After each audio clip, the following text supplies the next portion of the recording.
Now, I have one of the most efficient food farms in Minecraft hardcore history, but unfortunately, I don't have enough villagers to convert the food into emeralds. So today I thought it was the perfect time to upgrade it. To start this off, we need to decide how deep into the wall we wanted to go. I know if we went too deep, I'd regret my decision because it'd be a lot of time and materials, but if we didn't go deep enough, it'd just be pointless. The whole reason I'm expanding this right here is because I'm running out of space to trade my villagers, so we need a lot more room. Instantly after that, I had to start thinking about how tall I want the roof. If it's too tall, once again, the materials will be burnt, but if it's too small, I'ma feel cramped up in there. I don't want to be cramped up in there. And as soon as things were starting to go well, water came out of absolutely nowhere. When I was originally building this facility right here, I noticed there was a little bit of water, but I didn't know it was going to be this much of a problem. This is going to make everything a lot harder. Honestly, I think I'm just gonna leave that for now, continue digging and try to connect some of these corners. But for walls like this where we already have an entranceway, I'm just gonna leave it the way it is, come back a little bit later and then do a little redesigning. Because we're gonna look left, we're gonna look right, and we're gonna expand it that way. So there's no real reason to break it and then rebuild it after. After about 3 hours of digging, yes, it took me 3 hours,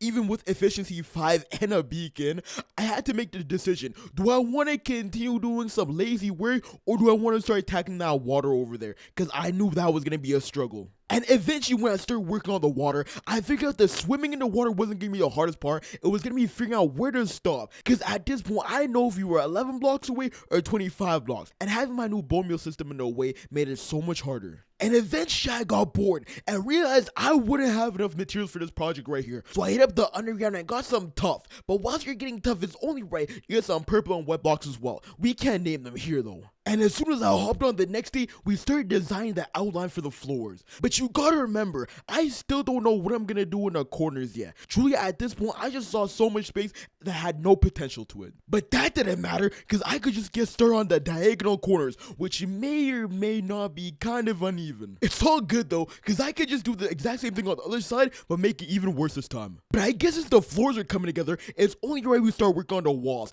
And I just had to pat myself on the back, because we had just enough cobble deep slate blocks. And honestly, placing cobble deep slate blocks might be the easiest thing I've done all day. And then I remember I never actually finished the floors because I ran out of tough blocks. So I went to the underworld and then got way more tough than I needed. And since this was just regular tough, we had to go back to the most famous base in Minecraft hardcore history and make it into smooth tough. And because we had a lot of unused space in the corner, like I said a little bit earlier, and I didn't really like the look of my current storage setup, I decided why not make an area in the corner to store things, like a chest room. What an innovation. And since my smooth tough was still cooking, I thought why not use my white block that still will not be named to make the roof. We had a 5 wide area which was absolutely perfect because in the middle we could put a nice little glowstone to light up the area. And eventually the smooth tough was finished. The floors were complete. The walls were looking beautiful. The roof was going great, but wait. We run out of white block that will not be named for a reason and had to switch to slabs of direct. Now I think my HGTV rating is gonna go down into the gutters,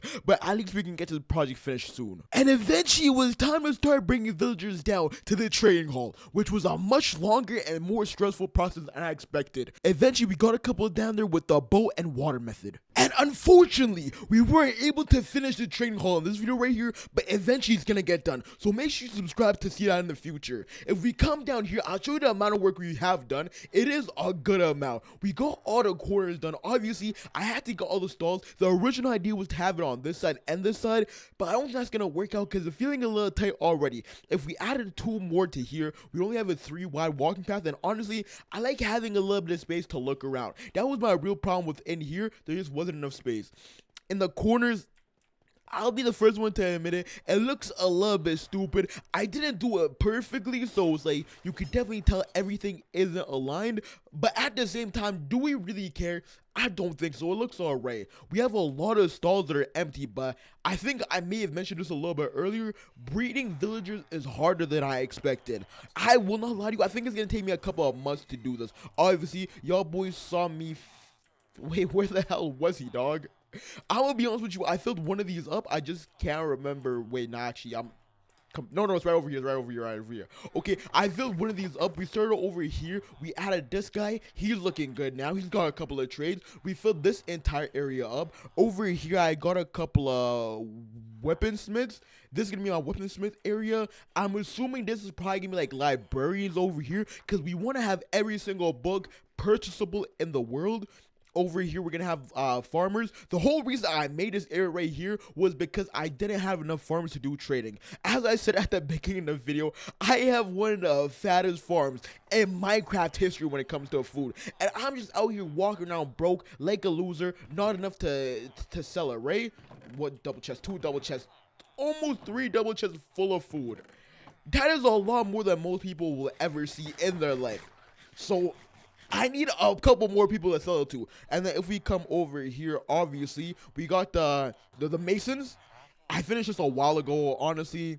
Beautiful area. I don't think I'm going to expand it anymore. I feel like this is going to be enough. But in the future, if we need a lot more brick, I'm going to be like, all right, y'all boys are easy. Come on over here, fill this entire area up. And over here is what I don't know yet. Let me know which villager you think I should put over here, because we have farmers over there, masons potentially over here, librarians over there. But which villager is important enough to get this entire section right here? We finally added an entrance. Before you had to like dig a hole, well no, before you had to go through a trapdoor in the middle over here. Now I'm like, you know what, we're moving up and nowhere, we're getting a little more sophisticated. First of all, we need some more storage, because that storage over there is getting filled up. So we got all of this. Don't know what the hell I'm gonna put in here yet, but we got some sugar cane, we got some handfills, we got some crafting tables just in case I need it, obviously. And then we got a way to get in and out of here. Obviously I want to add a door in the future, but right now, to get the boats in and out of here to fill the area up, I need to have a way. So I usually just like break this, and let the villagers walk in and out. Now I didn't enjoy this process a lot, so let me know what y'all boys think about the villager trading hall so far. Also, let me know if you have any suggestions in the comments down below, because I'm gonna be streaming this world 5 times a week